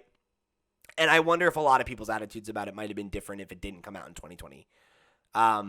But that's maybe irrelevant. Because it's kind of the theme is not great. No, not for this time. But I look at that game and the way that it told a story, it told a story that isn't like the way that it tells a story is not something that's never been done before. I think the kind of like, so I'm going to go into a few spoilers for The Last of Us Part 2. There's really no way for me to talk about it as my game of the year without doing that. I hope you've played it by now. If not, skip ahead. To, when we get to my number 2. Steve, throw a time code in the bottom. I will do. Yeah, there'll be a time code for. This is the only spoilers we're gonna get into. So the conceit of that game, right, where spoilers are coming now, where you have to play half the game as Ellie and half the game as Abby. It's reminiscent of other good fiction where you explore both sides of a conflict, right? And you present characters that are human characters, not I am the protagonist, so I am a good guy, and I am the antagonist, so I'm a bad guy. And it does that a lot better than even The Last of Us Part 1, which was something that people praised the game for, right? Is that you play as Joel, you identify with Joel, but Joel has blood on his hands. Joel is not a wholly good person because this is a world that doesn't necessarily make it easy to survive for wholly good people, right? Cool. at the end of the I day, mean, you don't just play as Joel though. Like Ellie, when I started playing as true. Ellie in that game, that was a huge surprise for me because it didn't get spoiled. Hmm. And then all of a sudden, you wake up and you're like, "Fuck, I'm not Joel anymore." And And yeah, that was a moment. yeah, that's true. But I think what I like about the way that The Last of Us leverages that, I think it has a lot more impact. Because, like, I played The Last of Us Part 1 this year for the first time, and I really liked it. I connected with it. But I also felt like it felt familiar. It felt like it was the reason it got praise and the reason that it stood out was because of execution, because it was, a very, very well executed, zombie post-apocalyptic survival story. And Yeah. it was one of the great stories in video games at the time, because video games as a narrative medium are still kind of evolving and still developing, But when I look at, I don't know what other games came out in 2012, but I don't think there was anything really on that caliber in terms of narrative. not quite, and so I get it, right? But, like, I think when you compare it to, other similar fiction, like stuff like The Walking Dead or The Road, or, take your pick, you see those themes come up again, and it's like, yeah, okay, it's good for what it is. But when I look at The Last of Us Part 2, I think it uses video games as a narrative medium in a way that I've never experienced in a game quite this well. There have been games where you, like, play both sides of a conflict, or you get to know two characters and you have to decide which one you like more or whatever. Like, that wasn't new. But the way that it tells the story and the way that it delivers the beats to you in the order it delivers them to you, it has, like, the pacing of a good book, but because you are the one in the sticks, you're the one at the driver's seat,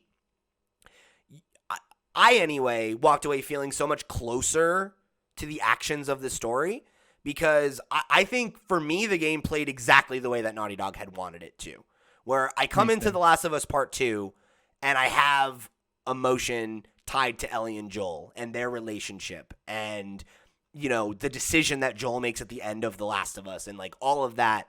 I came in with that baggage and it meant something to me. And then when Joel is killed, like, it made me hate Abby, and it made me hate Abby's group, and it made me want to get vengeance on them in that same way that Ellie does, but also by kind of, like, playing into my tendencies as a gamer, right? Whereas, like, in video games, you are traditionally presented with obstacles, right? Like, antagonists are obstacles often more than they are characters, right? They might have details, they might have things about them that whatever connect you to them, but they're usually one-dimensional, right? Like, you look at who were, like, the primary antagonists in The Last of Us Part 1. They're just objectively bad people, right? They're cannibals. There's the guy who tries to, rape Ellie. Like, those are things that are like, this is a person with no humanity. These are bad people, and me as the good person, I need to beat them. And I played. But what about, say, the Fireflies in The Last of Us 1, who objectively could be good people who are wanting to save humanity, and Ellie wanted to help them and wanted to be involved in that, and Joel took that away from her. And my thing is, though, right, like, that question is amazing. That has that weight. That's the end of the game, right? For The Last of Us Part 2, that moment happens in the middle of the game. And I like that. Really, that happens right at the beginning, like the continuation of that question. And I love The Last of Us 2 how they trickle through how Ellie and Joel's relationship got ruined by that, and how she found out about it, and you kind of learn. But then there are those moments and those little kind of vignettes when Ellie goes to the museum with Joel, and they're in that spaceship. And, like, I was in tears. Like, it was just such a beautiful moment in such a shitty and bittersweet world. Like, knowing how it turns out, knowing that this is gonna turn rotten. Yeah. And that they never get a chance to make up. Like, all that. That's huge. Like, that carries so much emotional weight. And I think I was feeling all that as Ellie and, like, connecting with that. And I mentioned in our spoiler cast that we did with Chloe on After Dark, when I got to the point where you're Ellie and you think you're at the confrontation with Abby and she, shoots Jesse and then shoots Tommy. And I literally said to myself out loud, like through gritted teeth, I was like, I'm going to fucking kill you. I'm going to kill you. And then it switches perspective. And then it asks me to play as her and empathize and understand all of these people who I've looked at as villains, as the people that, shot Joel and spit on his dead body and made me watch and all that shit. And then I see that they have, parents and lovers and pets and a hobbies whole community. Like it's no different to Ellie. No, like, not that's at all. what you see, and that's what's great about it. And but then you're also left the game forces you to do things you don't want to do. Like that aspect when Ellie's really angry and it's like that red screen and it's like press circle. Yeah. And I waited for like a good minute or two.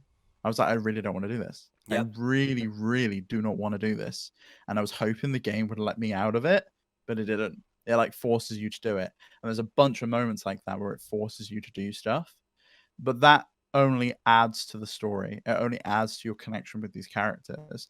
And that impact when you first switch over from Ellie to Abby is so huge that you are like, fuck this, I don't want to play as her. Yeah. But then ultimately you come to grow and love her as a character and realize that she is a good person. Well, because she helps other people. Right. And you find out that, the inciting incident for her is the same as Ellie, right? Like Joel kills her father. She's no less justified going and hunting him down and killing him than Ellie is doing the same thing. And ultimately, neither of them should have done it, right? Like, live and let live is kind of the takeaway. But, I think that people boil the narrative down to revenge is bad way too. That's not the point. The point is that there are, in conflicts, in war, that there aren't good and bad people, that there are sides, and that on each side there are good and bad people. And that even on a side that you might deem, insanely monstrous, right? Like the people who the twins are from. I can't remember their name, but the religious Scars. The Scars, yeah. They have another name, Seraphites. Even them, right, which is this insane religious zealot group that hunt people and string them up and are monsters.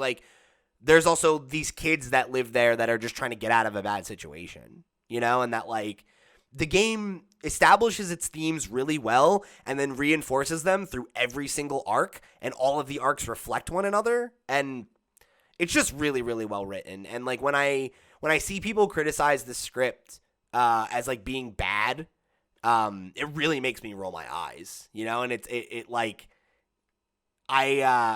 if you don't like it, fine, totally respect that. But the narrative that it's somehow not good, to me is absolutely insane, because I think it's so clearly a cut above most other video game narratives, and I think it's objectively a better story than the first story because it's so much more complex, it has so much more to say, and it says it better, I think.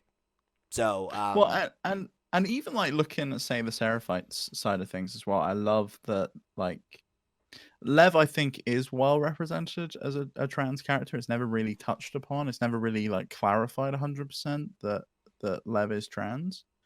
And I know that they dead name him, which a lot of people took issue with. Yeah. But I do think that them getting a trans person to play Lev and exploring that narrative and seeing that how you can be ostracized from your community just because you don't follow the specific religion, and I really like how they make that touch on that's not what the scripture says, people are just twisting it, read what it says. And even then, even though he's been ostracized and Yara's been ostracized from the community and from their religion, they still both believe in the scriptures and they still both follow it. Yeah. Even though they don't necessarily believe in the people who are running it currently. I thought that was great commentary on how religion can be weaponized, Mm-hmm. And yeah, and on the dead naming note, obviously my opinion on that doesn't matter. I'm cisgendered, so if you were offended by that as a trans person, I totally, your opinion matters more than mine on that. It just does. But I liked how they used that as a way to show that they were that was a villainous thing. You know, that like that Yeah. was a dehumanizing thing to do, and that it's these people who are like so like devoid of humanity in a lot of ways. The way Yeah, that they they're willing to treat him as a lesser being, as someone who isn't worth the name for a that haircut. Yeah. So like like to me, that rung true in a good way. But I agree with you, and it was a very mixed conversation around it. Yeah. Some people thought that the writers were treating transgender people with disrespect by dead naming them, and obviously it was written by cisgender people. But I kind of agree with you, and it aligned well with me that it is only the villains that use it, and it's not something that doesn't happen in real life. That does happen. People will find out people's dead names and call them that as a slur, as something that they know is a weapon against them, and it's a horrible thing to do. Like, don't do that. And so maybe it happened too many times. I don't know. Yeah. I only remember it happening like once or twice. Me But too. like I think I heard it like once or twice. But I also again, get that like, I'm not going to be as sensitive to that. So like, yeah, fair play, right? Is what it is. But yeah, I think it's safe to say that The Last of Us Part 2 is a masterpiece, and I don't say that lightly. Yeah, I don't know, and I'm also not like a huge Naughty Dog fanboy. I really like their games, but like Uncharted and Uncharted I didn't play until the Uncharted collection and Uncharted 4, and Last of Us I only played this year. So like I don't think I'm putting nostalgia on it. I think it is that it's just that good in my mind. And it does things that other games haven't been willing or able to do, whichever one it is. So I mean, I'll admit, I went into this with rose-tinted glasses. The Last of Us, or like the original Last of Us, was probably my favorite game of all time. I think The Last of Us 2 has probably surpassed that at this point. And that's not to say that this should have been my number one pick for this year. I don't think it should have been. It probably is still one of my favorite games of all time. But I think that's the thing, though. That's immaterial almost, right? Like you can name another game more than it, and it can still be one of your favorite games of all time. Yeah, but like the original Last of Us is the game that got me back into video games. As I've mentioned on the show before, it was like the game that really spoke to me. And so I was glad that we got a sequel. When the sequel was announced, I was like unbelievably excited, and it really lived up to all of my expectations and surpassed them. Yeah, I would agree. And I think just it is a video game, so I guess we should talk on this. I think it's like clearly on a gameplay systems level a marked improvement from the previous Last of Us. So big ups for that as well. Okay, so that was your number 2. Yeah, getting so 9 what's your points. number 2? So my number 2 is Animal Crossing: New Horizons. Oh my god! Well, this is my number 1, so we'll just do this in one go then. I know what your number 1 is then. Perfection. Yeah, I'm sure you do. I mean, Animal Crossing, it's like, what do you even say that we haven't said before? Animal Crossing was a cultural moment in 2020. Yeah. Animal Crossing was the game to me that defines like the early, it's still novel and not as insanely depressing era of quarantine. Where it was like... It was during that time of, we're about to go into summer, so we can still go outside and enjoy the sunshine and barbecues. So at least it's not that bad.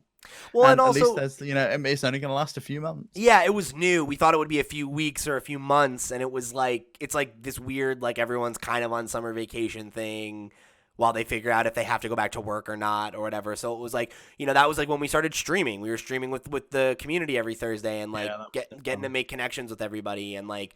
I was constantly I was playing the game every day for a few hours between like either doing my dailies or like watching TV and playing or like going to a friend's island playing the stock market, like all that stuff. Like well, and all I can say is that it was like this game made it impossible to find a Nintendo Switch. Like Oh everyone was yeah, interested in this game. Like there was supply issues earlier this year because of Animal Crossing. 3 years It into the wasn't life just cycle. us. It was literally everybody. Yeah. And we've talked about like the celebrities and then and Animal Talking with Gary Oh Whitta yeah, and the like talk shows. everything. Like Animal Crossing made Companies such a got in on it. splash. There was that cleaning company, wasn't there, that would come over and clean up your island for like a fee or something. All That kinds of that weird did it as stuff. like a marketing ploy. There was Yeah, so and like much Joe stuff. Biden had an island during his campaign. Like it's like Animal Crossing is like it had a cultural institution moment this year in the way that like I don't feel like games have had since like Pokemon Go, where it was like you had that summer where everyone was playing and everyone was talking about it and it was everywhere. And like Animal Crossing had that moment, And I think the fact that Animal Crossing is just a great fun game, but that it had such a strong social component that allowed you to connect and have this like, fairly seamless online experience where you could connect with people and hang out. That's And debatable. I said fairly. um, All I remember about the beginning of those streams is just seeing that like Everyone somebody's loading coming in. screen like a Yeah. 1,000 times over, and then someone would disconnect, and you'd see like just that error screen come up or something. Oh god, that was pain. Yeah. I think it's kind of got better a little bit. It wasn't without its problems, but I never felt like the trouble was too much that it wasn't worth it. Yeah. So to me, like, that is such a game of the year. That is such a game of this moment, of this period. And like, I think years and years and years from now, when I think back on quarantine, Animal Crossing will be one of the first things that comes to mind, even more so than the other games on this list, save maybe Persona, because I feel like it's so connected to this time and place. Yeah, I 100% agree. And this was why it was my Game of the Year pick at the Game Awards. It was, I think this is the game that defines 2020, as I've said before. Like, this game was everywhere. Everyone was talking about it. It's become the Switch's best-selling game. And this, I think a large part of it comes down to the fact that I got to share this experience with Macaulay, and it was really the first game that we massively got into together. And like, they weren't interested at all when I got Animal Crossing, and they wanted to they wanted to play it on my Switch, and I said no, you can't really, because you're gonna end up with a house on my island, and I don't want that to happen. So we ended up trying to get another Switch for them. I had to buy a used one, which was a pain because they were sold out everywhere. It was crazy.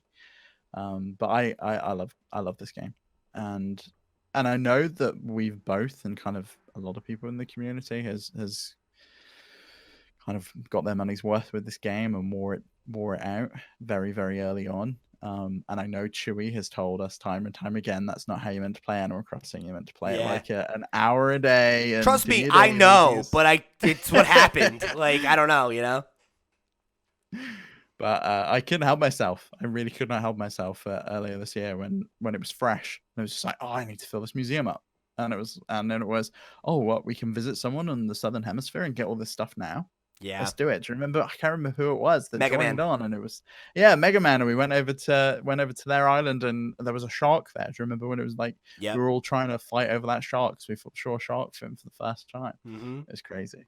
All those like fun moments that you got and you make with this game. Yeah. Or like when Olaf made like the Deal or No Deal, and we did like the game show in the game. Like, there's just so many great memories with it. Like I have so many fond memories with it. Even if I never played it again, I have memories with it that'll last me forever, Yeah.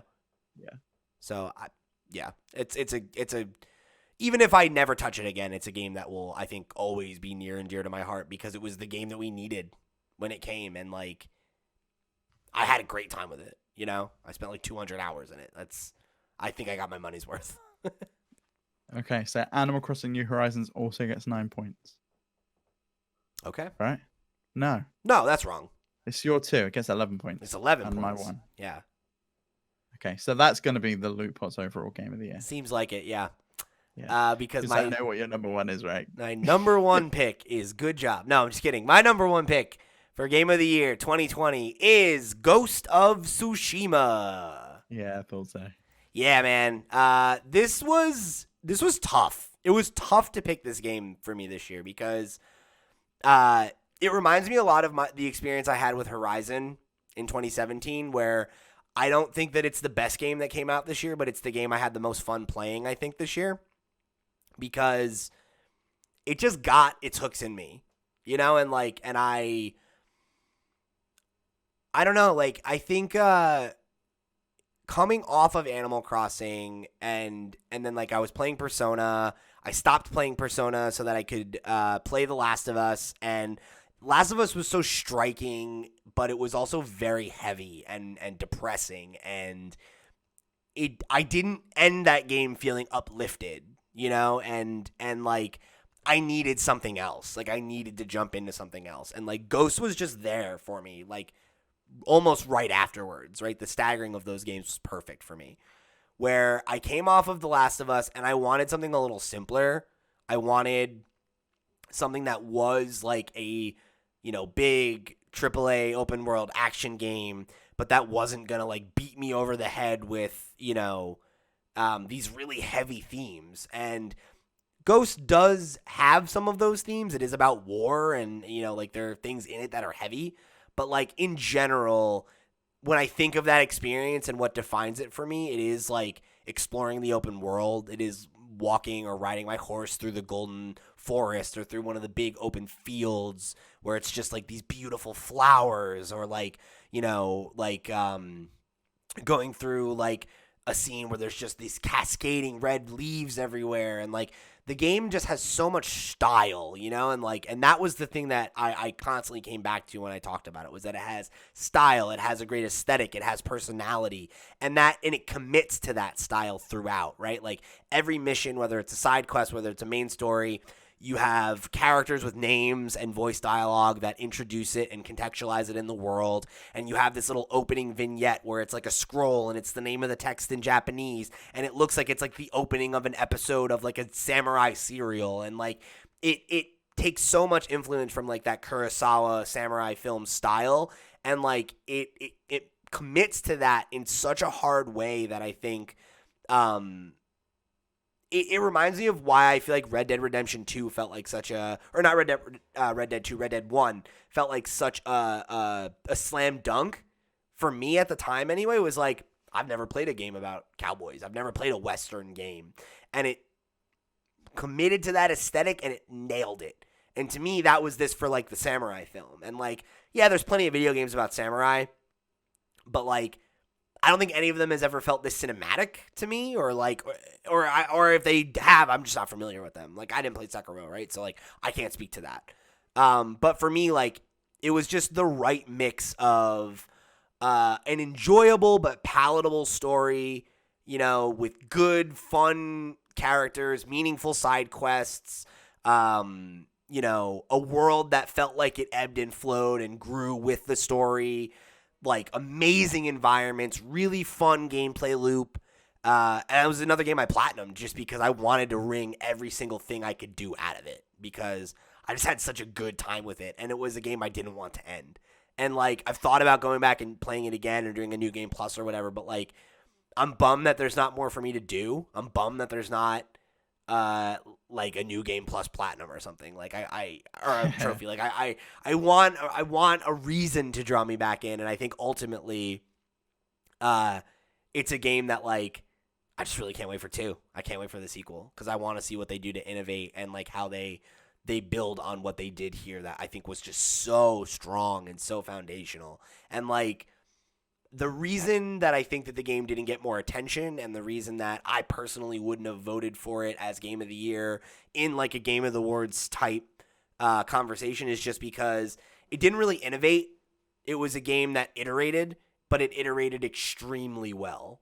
And it just nails the formula that it's going for, with a fresh coat of paint, a fresh style, a fresh voice, which I think is something that's almost as deserving of praise, especially in a genre that's as well-worn as open world AAA map-based RPG. You know, all those fucking buzzwords I could throw together that describe what this game is. There's a dozen other games like it. And for a game to come out and nail that and nail it as well as Ghost does, you know, that's one of my favorite kinds of games. So, of course, it was going to speak to me.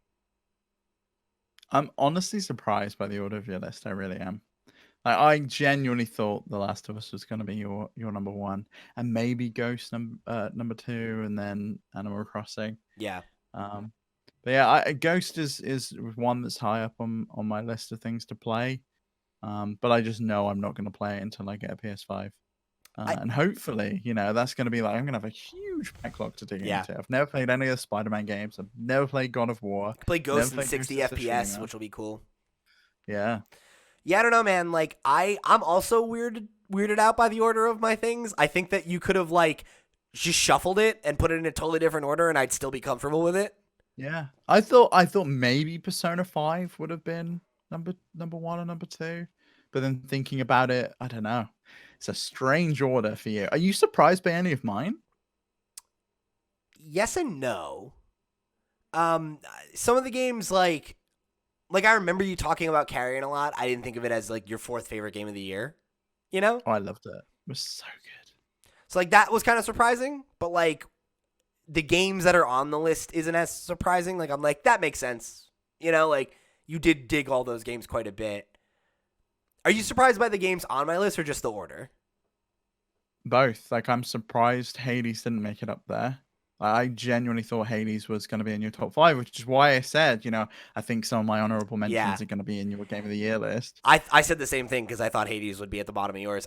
Hades was my number 5, and then I remembered I was like, oh, Miles, holy shit. Yeah, no, like, I got to put that there. And then, like I said, the rest of it was like this weird dance that I did with myself where I was like, I'm comfortable with Persona as 4. I don't feel like it belongs in the top 3. These 3 where I was like, these are the 3 games that define this year for me. Absolutely. How do I put them in order? And I was like, well, I think that Ghost is my favorite game of this year. Animal Crossing probably means the most to me emotionally. Okay. So I kind of was like, all right, I'll put those there. And then that just put Last of Us at 3. And I was like, that's kind of weird, but, like, okay, I guess. You know, like, originally I think I had Ghost, Last of Us, Animal Crossing, but I was like, I can't. Like, Animal Crossing needs to be number 2. It needs to be. Animal Crossing would have been tied for first place with The Last of Us if you had have put it in third place. That would have been interesting. Okay, so I mean, let's read the list then, right? So, we have a 1, 2, 3, 4, 5. I've 6. ordered it here. Oh, you did. Okay, got it. All right. So how many games is that though? 1, 2, 3. Okay, we have a 7-way tie or something like that between all of our honorable mentions. Everything else is crazy. So basically, every honorable mention apart from Hades and Coffee Talk is in 7th place. Yes. So then we have a 4-way tie for 6th place between Spider-Man Miles Morales, Hades, Hypnospace Outlaw, and Coffee Talk. Persona 5, for 5th place, we have a two-game tie with Persona 5 Royal and Carrion, both at 3 points. In 4th place, we have Good Job Somehow. Love that. In 3rd place, I'm happy with that. Really happy. It's insane that it's above Persona, but I'll take it. Ghost of Tsushima at 6 points is number 3. The Last of Us Part 2 at number 9, or at number 2 with 9 points, and then just edging that out, Animal Crossing: New Horizons, number 1 game of the year at 11 points, just 1 point away from the maximum number of points it could have gotten. So pretty good. Yeah, very, very good. I'm happy with this list. I am. I'm surprised, again, that by some of them. I'm surprised Persona 5 is so far down. I am too. Yeah. And I don't feel good about that. I want it to be number 4, but that's the only thing about this list that I don't feel right about. Like, tied with Carrion. Carrion's a fantastic game. Yeah, but it should be number 4. I feel a Good Job in Carrion. Well, then you need to change yours around. Like, what happens? Where does the shift go if you move it up? I can't. Yeah. So that's it. This is the list. I'm done. Like, this is the list. I'm satisfied with it. It's a good list. Wow. Yeah, okay. Yeah, that's a solid list. I'm happy with that. I'm really happy with that, actually. I think it's better. It's better than the Oscars, anyway. It's a big mixed bag as well. You know, there's like I feel like we've covered a lot of genres. Yeah, I mean, there's crossover between like Last of Us, not even Last of Us, Ghost of Tsushima and Spider-Man are both like the same genre, but like pretty much everything else is its own thing. Yeah, which is good. It's nice. Yeah, I think Not much representation from like Xbox studios. Tons of Sony on here. Next like year. Tons of Sony on here. Hey, I'm a Sony pony. Yeah. What are you gonna do? I had to do a Nintendo podcast for 2 years before I could backdoor and be like, just kidding, I'm a Sony shill. No, I'm happy with this list. I feel like it's representative of the best games that came out this year. There's a good diversity of genre, and I don't feel like there are any like amazing games that are just not on this list. So I'm happy with that. Like the fact that like Hades was able to like sneak in with the honorable mentions, I'm very pleased with. That's good. It wouldn't have if I hadn't started playing it like 3 days ago. I know. Very important. Right under the wire there, so I'm glad the internet doesn't have to tear us down. It made the top. Well, it made the top 6, not the top 5, but pretty good. Still pretty good. Good enough. All right, man. So what an episode. We did it. We made it. Game of the year has been decided. You heard it here first. Well, of course you heard it here first because it's our game of the year, but you get what I'm saying. We got a great list. I'm happy with it. It was a great year for games. It was a great year for LootPots. I hope that you are similarly satisfied with what you played this year and what we produced for you this year in this the year of our Lord 2020. What a nightmare dumpster fire every year, but we made it through together. We played some good games along the way, and I think we had some laughs too.